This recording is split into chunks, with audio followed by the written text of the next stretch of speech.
سے پہلے ستارے کو دیکھا اور من میں یہ گمان کیا کہ ہاں یہ ستارہ میرا رب ہو سکتا ہے، کیونکہ اس وقت کی جو قوم تھی وہ ستاروں کو ماننے والی تھی، وہ چاند کو ماننے والی تھی، وہ سورج کو ماننے والی تھی۔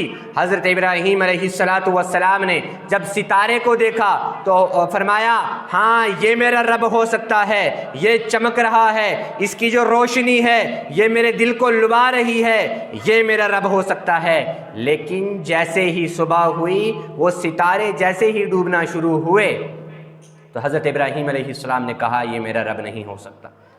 ایسے ہی جب چاند کو دیکھا فرمایا ہاں چاند ستارے کے مد مقابل میں تھوڑا سا بڑا ہے، یہ میرا رب ہو سکتا ہے۔ لیکن جیسے ہی چاند کو دیکھا تو فرمایا یہ میرا رب نہیں ہو سکتا، کیونکہ جیسے ہی صبح ہوتی ہے چاند کی روشنی بھی کم ہو جاتی ہے۔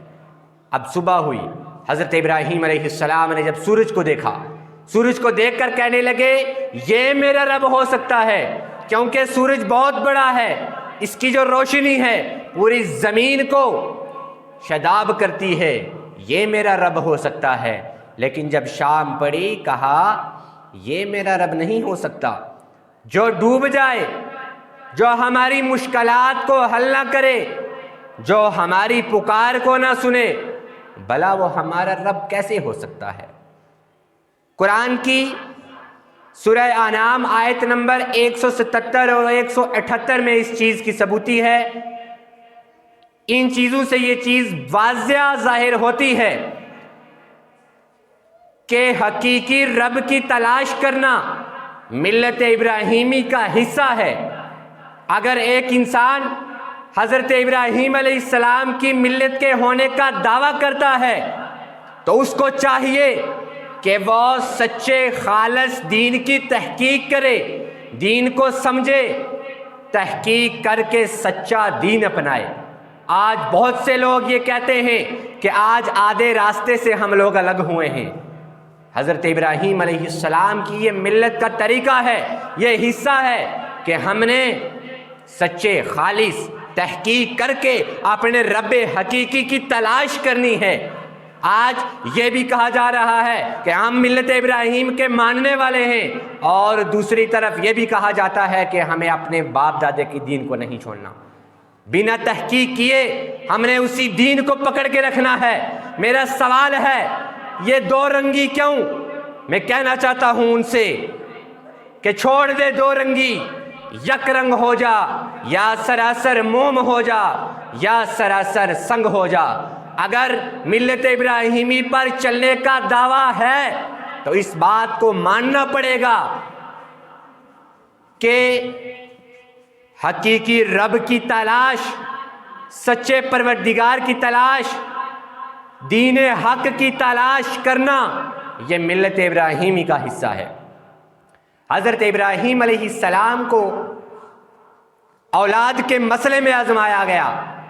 جب 87 سال کے بعد حضرت ابراہیم علیہ السلام کو اولاد ہوئی تو اللہ تبارک و تعالی نے حکم دے دیا کہ اے ابراہیم مائی ہاجرہ کو اور اسماعیل کو لے کر چل پڑو صحرا کی طرف، جنگلات کی طرف چل پڑو۔ جب حضرت ابراہیم علیہ السلام مائی ہاجرہ کو لے کر صحرا کی طرف چل پڑے، یہ سب کچھ حضرت ابراہیم علیہ السلام نے توحید کے لیے کیا، دین حق کو پکڑنے کے لیے، توحید کو پھیلانے کے لیے۔ اپنی اولاد کو چھوڑا، اپنی بیوی کو چھوڑا، اپنے بچوں کو چھوڑا، اور آج کے دور میں ہم شرک کے لیے اپنے بچوں کو چھوڑ دیتے ہیں، ہم بدعات کے لیے اپنے گھر والوں کو چھوڑ دیتے ہیں۔ اللہ کی قسم ہمیں توحید کے لیے ہمت نہیں ہوتی کہ ہم توحید کے لیے اپنے گھر والوں کو چھوڑیں۔ یہ کڑوا سچ ہے ہماری سوسائٹی کا۔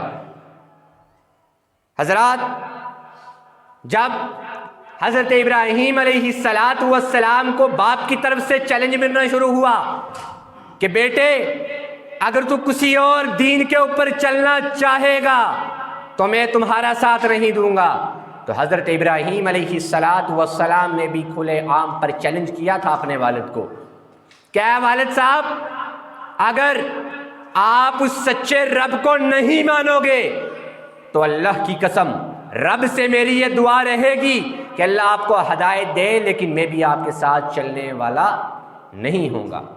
یہ دوسرا سبق ہے حضرت ابراہیم علیہ السلام کا کہ اگر ایک سوسائٹی شرک میں مبتلا ہے، بدعات میں مبتلا ہے، تو چھوڑ دو سب کو، صرف توحید کے راستے پر چلو، اللہ تبارک و تعالیٰ کی رسی کو پکڑ لو، قرآن کو پکڑ لو، احادیث طیبہ کو پکڑ لو۔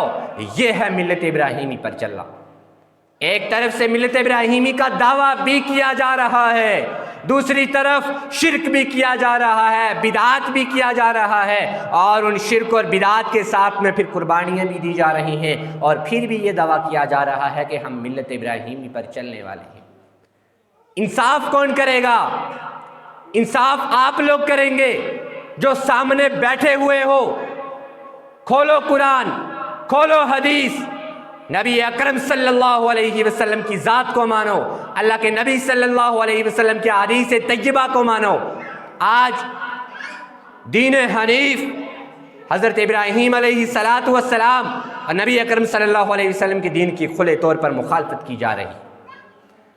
اللہ کے نبی صلی اللہ علیہ وسلم نے جب روز قیامت کے روز پوچھ لیا کہ آپ تو میری امت تھی، میرے امتی ہونے کے باوجود بھی آپ نے شرک کا پلڑا پکڑ کے رکھا، بدعات کو عروج میں دیا، تو اس وقت نبی اکرم صلی اللہ علیہ وسلم کو کیا جواب دیا جائے گا؟ اللہ اکبر، اللہ اکبر۔ اب سب سے عظیم آزمائش حضرت ابراہیم علیہ السلام کو آ گئی آگ میں ڈالنے کی۔ جب حضرت ابراہیم علیہ السلام کو آگ میں ڈالا گیا تو طرح طرح کے فرشتے آئے۔ ہوا کا فرشتہ آیا، اس نے کہا میں آگ کو اڑا لے چلوں۔ بارش کا فرشتہ آیا کہ میں بارش برسا دوں۔ لیکن حضرت ابراہیم علیہ السلام نے کہا کہ مجھے مشکل میں اگر اس رب نے ڈالا ہے تو وہی رب مجھے اس مشکل سے آزاد کرے گا۔ یہ ہے ملت ابراہیمی کا پیغام۔ صحابہ کرام نے اللہ کے نبی صلی اللہ علیہ وسلم سے پوچھا کہ اللہ کے رسول قربانی کیا ہے؟ تو اللہ کے نبی صلی اللہ علیہ وسلم نے فرمایا ایا سنتی ابی ابراہیم، یہ تمہارے ابا ابراہیم کی سنت ہے۔ اس وقت اللہ تبارک و تعالیٰ نے حضرت اسماعیل علیہ السلام اور حضرت ابراہیم علیہ السلام کی بہت سی آزمائشیں لی، جن میں ایک عظیم آزمائش یہی قربانی تھی۔ اس وقت صرف حضرت ابراہیم علیہ السلام کو صرف خواب میں بتایا گیا تھا کہ آپ اپنے بیٹے کو، آپ اپنے لختے جگر کو اللہ کی راہ میں قربان کریں، وہی نہیں ہوئی تھی، صرف خواب میں بتایا گیا تھا۔ اور ابراہیم علیہ السلام کا آپ وہ دیکھو، ان کا دل دیکھو، ان کا احسار دیکھو، ان کا جذبہ دیکھو کہ ایک خواب پر اپنے بیٹے کو قربان کرنے کے لیے چلے گئے۔ اب قربانی ہو گئی۔ اس قربانی کا سب سے جو افضل اور سب سے جو اچھا طریقہ وہ یہ ہے کہ سب سے پہلی اپنی انا کو قربان کر دیا جائے۔ اپنے دل سے جو آپ کے دل میں بغض ہے، جو اپنے دل میں ایک دوسرے کے لیے ناراضگیاں ہیں، جو آپ کے دل میں ایک دوسرے کے لیے رنجشیں ہیں، سب سے پہلے ان کا قربان کرنا ضروری ہے۔ سب سے پہلے بدعات کا ختم ہونا ضروری ہے، شرک کا ختم ہونا ضروری ہے۔ اگر آپ کو نماز پڑھنی نہیں آتی تو آپ کو نماز سیکھنا ضروری ہے۔ اگر قرآن پڑھنا نہیں آتا تو قرآن کو پڑھنا ضروری ہے۔ جس کو قرآن پڑھنا آتا ہے اس کو اس چیز کی ضرورت ہے کہ وہ قرآن کو سمجھے، تب جا کے آپ کی صحیح معنوں میں قربانی ہوگی۔ اور قربانی کا گوشت جو ہے وہ اللہ کے نبی صلی اللہ علیہ وسلم نے فرمایا کہ سب سے زیادہ جو ہے وہ آپ غریبوں میں تقسیم کرو۔ جو فقراء لوگ ہیں، جو فقیر لوگ ہیں، ان میں قربانی کا گوشت جو ہے آپ تقسیم کرو۔ اللہ کے نبی صلی اللہ علیہ وسلم ایک روز امی عائشہ کو فرماتے ہیں کہ عائشہ آپ چولہے کو لیپ چڑھا لیں، میں جب واپس آؤں گا تو گوشت لے کے رہوں گا۔ نبی اکرم صلی اللہ علیہ وسلم کے جانور کو قربان کیا اور اپنے ہاتھ میں 2 تھیلیاں لے کر آئے۔ جب گھر پہنچے تو ہاتھ میں 2 تھیلیاں نہیں تھیں۔ امی عائشہ نے سوال کیا، اے اللہ کے نبی صلی اللہ علیہ وسلم، آپ نے کہا تھا کہ آپ گھر میں گوشت لائیں گے، تو وہ گوشت کہاں پر ہے؟ تو اللہ کے نبی صلی اللہ علیہ وسلم نے فرمایا کہ میں راستے میں آ رہا تھا تو راستے میں مجھے ایک یتیم ملا، میں نے ایک تھیلی اسے دے دی۔ جب میں تھوڑا سا آگے اور بڑھا تو مجھے دوسرا یتیم ملا، میں نے ایک گوشت کی تھیلی اسے دے دی۔ عائشہ میں گوشت لے کر آیا تھا، لیکن مجھ سے پوچھو یتیمت کا درد کیا ہے، یتیمی کا درد کیا ہے۔ جب میں ماں کی کوکھ میں تھا تو میرے والد محترم 6 ماہ پہلے گزر چکے تھے۔ جب میں دنیا میں آیا تو 6 سال ہونے کے بعد میری والدہ مجھ سے چلی گئی، اور جب میں 8 سال کا ہوا تو میرے دادا عبد المطلب جو تھے وہ مجھ سے رخصت تھی، ان نے پالی۔ اب کہنے کا یہ مقصد ہے کہ نبی اکرم صلی اللہ علیہ وسلم نے فرمایا کہ سب سے زیادہ جو گوشت ہے اس گوشت کو آپ غریبوں میں تقسیم کرو، کیونکہ کھلانا بہت بڑا اجر ہے۔ اللہ کے نبی صلی اللہ علیہ وسلم نے فرمایا کہ ایک روز امی عائشہ کے پاس میں ایک عورت آئی۔ جب ایک عورت آئی عید کے دن تو امی عائشہ کے گھر میں صرف ایک کھجور تھی۔ جب اس نے سوال کیا تو امی عائشہ نے اپنے گھر سے ایک کھجور نکال کر اس عورت کو دے دی۔ جب اس عورت کو کھجور دی تو اس عورت نے وہ کھجور خود نہیں کھائی، بلکہ ایک کھجور کے 2 حصے کیے، 2 حصے کر کے اپنے بچوں کو کھلا دیے۔ جب اللہ کے نبی صلی اللہ علیہ وسلم گھر واپس آئے تو امی عائشہ نے یہ پورا ماجرا نبی اکرم صلی اللہ علیہ وسلم کو سنایا، تو آپ صلی اللہ علیہ وسلم نے فرمایا کہ جو شخص، جو اللہ کا بندہ یا جو اللہ کی بندی اپنی اولاد کی وجہ سے آزمایا گیا وہ جنتی ہے۔ اللہ تبارک و تعالیٰ سے یہ دعا ہے کہ اللہ تبارک و تعالیٰ ہم سب کی قربانیوں کو قبول و منظور عطا فرمائے، ہم سب کو شرک و بدعات سے ہم سب کو اس سے باہر نکالے، اور نبی اکرم صلی اللہ علیہ وسلم کے طریقے کے اوپر چلنے کی توفیق عطا فرمائے۔ وآخر دعوانا الحمد للہ رب العالمین۔